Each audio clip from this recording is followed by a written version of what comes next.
యోహాను సువార్త 19వ అధ్యాయము 28వ వచనం ఒకసారి మనం చదువుకుందాం.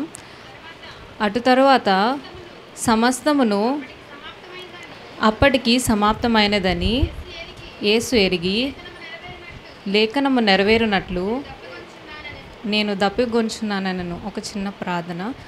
పరిశుద్ధుడ పరలోకమందున మా తండ్రి, యేసుక్రీస్తు నామములో మీకే వందనాలు, స్తోత్రాలు తండ్రి. అవును ప్రభు, యొక్క సమయంలో ఇలా మమ్మల్ని అందరినీ చేర్చిన విధానం బట్టి వందనాలు.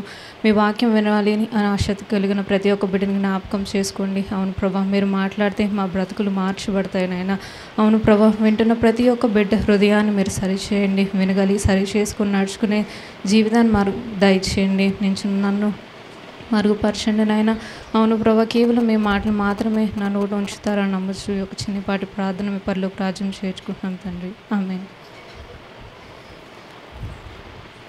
అప్పటికి సమస్తమును సమాప్తమైనదని యేసు ఎరిగి ఆయన పలికిన మాట ఏంటంటే, నేను దప్పిగొని ఉన్నాను. ఈ యొక్క మాట మనం బైబిల్లో ఇంకెక్కడైనా చదివామా? ఆయన దప్పిగొని ఉన్నట్టు, దాహం కలిగి ఉన్నట్టు.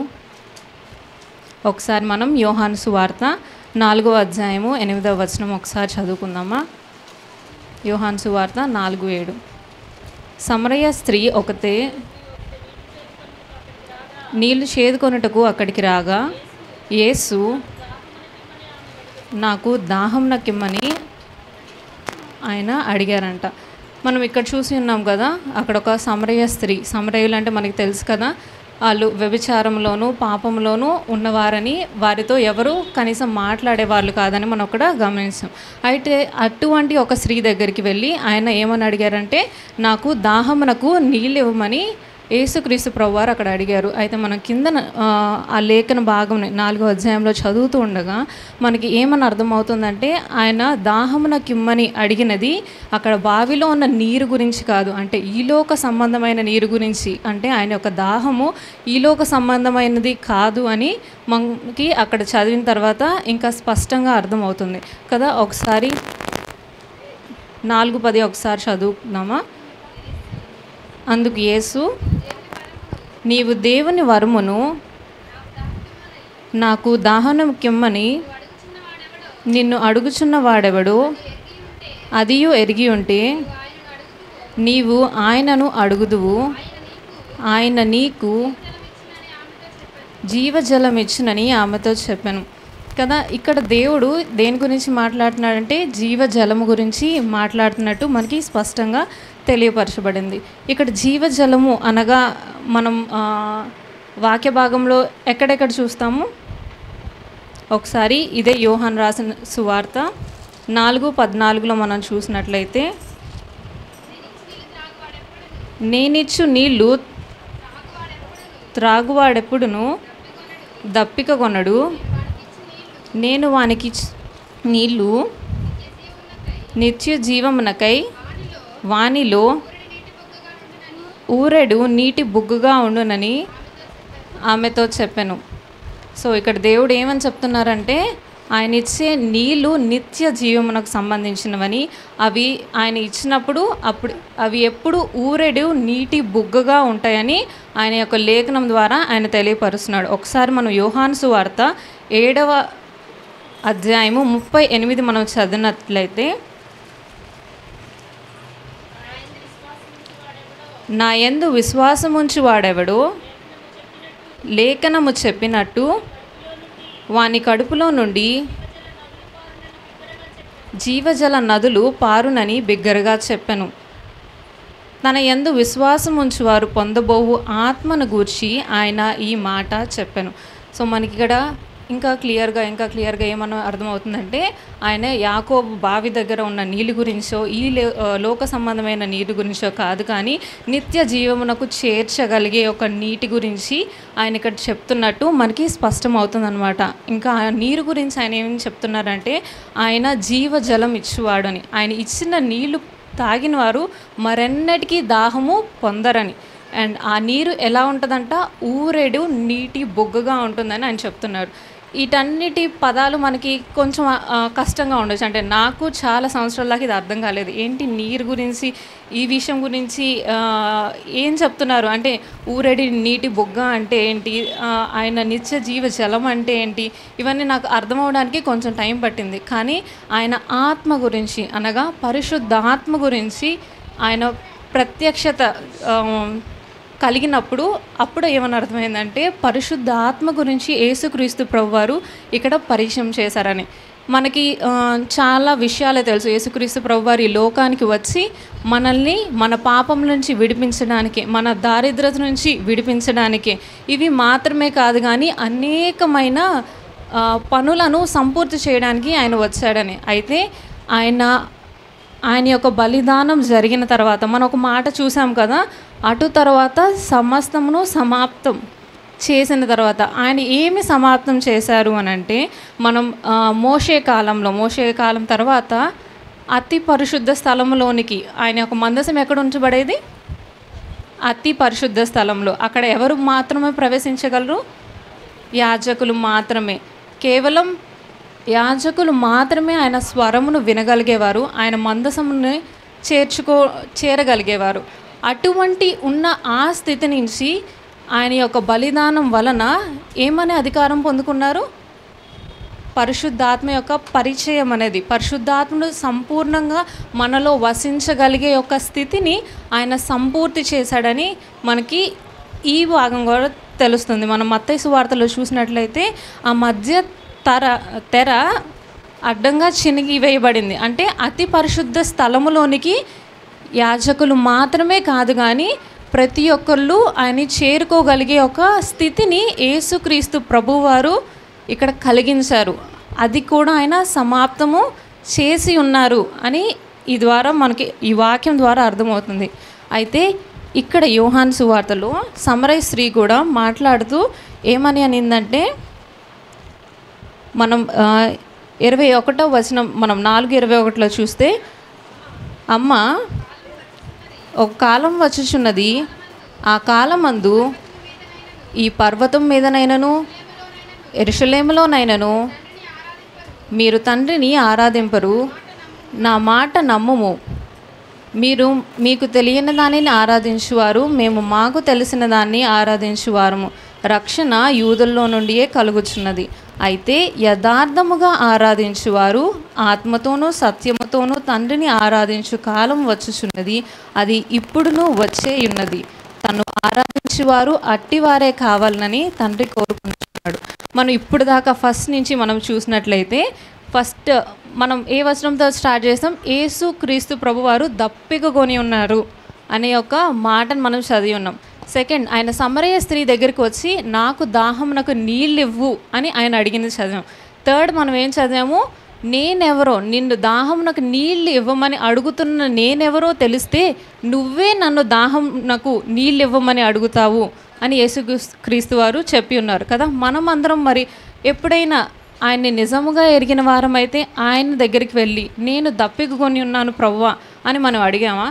అడిగి ఉండకపోవచ్చు. ఎందుకంటే ఆ దప్పిక దేని విషయమై కలిగి ఉండాలో మనకి తెలియలేదు కాబట్టి. యేసుక్రీస్తు ప్రభువారు ఆయన యొక్క పని గురించి సంపూర్తి చేయడం గురించి దప్పికొని ఉన్నారు. కానీ ఆ పనిని సంపూర్తి చేయడానికి సహకారి అయిన పరిశుద్ధాత్మ ఉంటే మాత్రమే ఈ యొక్క పరిచర్య సంపూర్తి చేయబడుతున్న విషయం ఇక్కడ యేసుక్రీస్తు ప్రభువారు స్పష్టంగా తెలియజేస్తున్నారనమాట. ఇక్కడ మనం సమరయ స్త్రీ ఆ లేఖన భాగం మొత్తం చదివితే ఏమని చూస్తాము? సమరయ స్త్రీ అంత ముందున్న తన యొక్క పాపపు జీవితాన్ని విడిచిపెట్టిందని కదా. యేసుక్రీస్తు ప్రభువారు నిజమైన రక్షకుడు అని తను గ్రహించిన తర్వాత తన కుండను విడిచిపెట్టి అనే మాట చూస్తాం.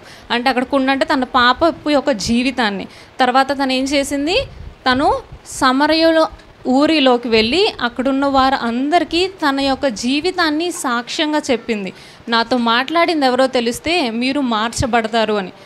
ఆ మాట చెప్పిన తర్వాత ఏమైందంట, అక్కడున్న సమరయులందరూ యేసుక్రీస్తు ప్రభువారి దగ్గరికి వచ్చారంట. అంటే ఒక్కసారి ఆలోచించండి, ఒక పాపంలో ఉన్న వ్యక్తి ఒక పాపంలో ఉన్న వ్యక్తితోనే మాట్లాడని ఒక స్థితిలో ఉన్న ఆ బిడ్డ మాట విని రక్షకుని చేరగలిగే యొక్క స్థితిలోనికి ఎలా వచ్చుంటారు? అంటే ఆ మనిషి మాట్లాడటం వల్ల ఇదంతా జరుగుంటుందా? కేవలం పరిశుద్ధాత్మ యొక్క కార్యం వలన మాత్రమే కదా. సో దేవుడు అది అంటున్నాడు అనమాట, దప్పిక కొని ఉన్నారు అంటే ఆయన యొక్క పనిని సంపూర్తి చేయాలి అనే దప్పిక ఆయన కలిగి ఉంటే ఆ దప్పిక మనం కూడా కలిగి ఉన్నామా అనే ప్రశ్న ఆయన అడుగుతున్నారు. అయితే ఆ దప్పిక కలిగి ఉన్నప్పుడు మనము ఆయన అడిగినప్పుడు మనలో నుండి జీవ జలములు ప్రవహించులాగున ఆయన మనల్ని ఆశీర్వదించబోతున్నాడని దేవుడు వాగ్దానం చేస్తున్నాడు. అయితే ఆ ఆశీర్వాదంకు కారకులుగా మనం ఉండాలంటే మనము దప్పిక కలిగి ఉండాలి, మనము ఆయన్ని అడిగే వారంగా ఉండాలి కదా. ప్రభువా, నేను నీ యొక్క పనిని చేయడానికి నన్ను అనుకూలపరచు, నాలో ఉన్న పాపపు జీవితాన్ని నేను పెట్టగలగడానికి నాకు కృపను చూపించు కదా. మనం ఈ యొక్క గుడ్ ఫ్రైడే రోజున ఆయన యొక్క శిలువ మరణాన్ని ఎందుకు అంతగా ధ్యానించుకుంటున్నాము అంటే, ఎప్పుడూ ఆయన కార్చిన రక్తం వలన ఇప్పుడు మన జీవితంలో పాపంని ఎలా విడిచిపెట్టగలుగుతున్నాం అంటే ఆ శక్తి ఇప్పటికి కూడా మన జీవితాల్లో మనం అనుభవిస్తున్నాం. ఇప్పటికీ ఆయన రక్తమును మనము పలికినప్పుడు మనలో ఉన్న పాపంని మనం విడిచిపెట్టగలుగుతున్నాము అనే స్థితిని మనకి తెలుసు కాబట్టే కదా. అయితే పరిశుద్ధాత్మ యొక్క ఆ యొక్క అనుభవం ఆయన మనకి సహాయం చేస్తాడనే విషయాన్ని కూడా మనం గ్రహించిన వారంగా ఉంటే మాత్రమే మనము పరిచర్య చేసినప్పుడు మనం అంటే ఎలాగైతే సమరయ స్త్రీ ఆమె నించొని సాక్షిగా అంటే తను చాలా అనుకోవచ్చు కదా, నేను ఇటువంటి వ్యక్తిని నేను నిలబడి ఆయన మాటను ఉచ్చరించటమా, నేను ఆయన గురించి చెప్పటమా, అసలు నా మాట వింటారా, నేను యేసు ప్రభు వారి గురించి చెప్తే నా దగ్గరికి ఎవరైనా వస్తారా, లేకపోతే నన్ను బట్టి ఆయన్ని ఏమంటారు, ఇట్లాంటి అనేకమైన అనుమానాలు ఉండొచ్చేమో. కానీ ఆమె చేసిన పనికి అక్కడ ఊర్లో వాళ్ళందరూ మార్చబడి ఆయన దగ్గరికి రాగలిగారంటే అది కేవలం యేసుక్రీస్తు ప్రభువారు అనుగ్రహించిన జీవజలము ద్వారానే కదా. ఒకసారి మనం హెబ్రీయులకు రాసిన పత్రిక 9వ అధ్యాయము 14వ వచనం ఒకసారి చదువుదామా. హెబ్రీయులకు రాసిన పత్రిక 9:14. నిత్యుడగు ఆత్మ ద్వారా తన్ను తాను దేవునికి నిర్దోషినిగా అర్పించుకొనిన క్రీస్తు యొక్క రక్తము నిర్జీవ క్రియలను విడిచి జీవము గల దేవుని సేవించుటకు మీ మనస్సాక్షిని ఎంతో ఎక్కువగా శుద్ధి చేయను. ఇక్కడ ఏమని చెప్పబడింది, యేసు క్రీస్తు ప్రభువారి యొక్క రక్తముతో పాటు ఎవరు మనకి సహాయం చేస్తున్నారంట, నిత్యుడగు ఆత్మ ద్వారా. మనం ఎప్పుడైనా కష్టాల్లో ఉన్నప్పుడు పాపంలో ఉన్నప్పుడు పరిశుద్ధాత్మ దేవా సహాయం చెయ్యి అన్న ప్రార్థన మనం ఎప్పుడైనా చేసామా? చేస్తే నిశ్చయముగా ఆ కార్యం యొక్క సఫలతని మనం చూస్తాం. ఎందుకంటే పరిశుద్ధాత్మని ఇక్కడ మనకి సహకారిగా ఆదరణకర్తగా ఉంచడానికి కోసం కూడా దేవుడు ఆయన యొక్క పనిని సంపూర్తి చేసి ఉన్నాడని మనకి ఇక్కడ తెలుస్తుంది అన్నమాట. అయితే దేవుడు ఒక్క మాట చెప్తున్నారు, మనం నిత్యుడగు ఆత్మని పొందుకునే వారంగా దప్పిక కలిగి ఉన్నామా? ఆ దప్పిక కలిగి ఉంటే మాత్రమే యేసుక్రీస్తు ప్రభువారు కలిగి ఉన్న ఆ దప్పికని తీర్చగలిగే ఒక స్థితిలో ఉంటాము అని మనం అనుకోవచ్చు. నా యొక్క హృదయం చాలా రాతి హృదయం నాది, అసలు ఆ పాపంలోనే నేను ఎన్నో సంవత్సరాలుగా ఉన్నాను, దానిలో నుంచి నేను బయటికి రాలేకపోతున్నాను. కానీ దేవుడు అంటున్నాడు, నేను మీకు సహాయం చేస్తాను, పరిశుద్ధాత్మ ద్వారా నువ్వు దాని నుంచి బయటికి రాగలుగుతావు అని కదా. మనకి కీర్తనల గ్రంథం 114లో చివరి వచనంలో దేవుడు ఒక మాటను సెలవిస్తున్నాడు. కొంచెం గట్టిగా చదవరా. ఆయన బండను నీటి మడుగుగాను చకుముకి రాతిని నీటి ఊటలను గాను చేయువాడు కదా. మన జీవితం కూడా బండ బారిపోయిన స్థితిలో ఉంటుందేమో కానీ ఆయన దాన్ని మార్చగలుగుతున్నాడు.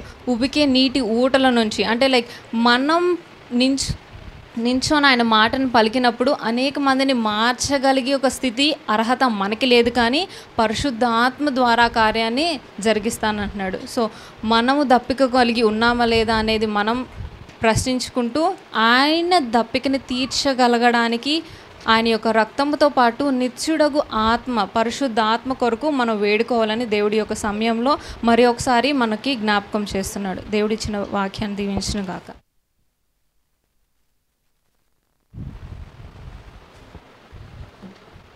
దేవుడు చక్కని మాటలను వివరించిన నెస్సికి దేవుడు దీవించబడును గాక. ఆమేన్. ప్రియమైన బిడ్డలారా, సమయము చాలా అయిపోయింది.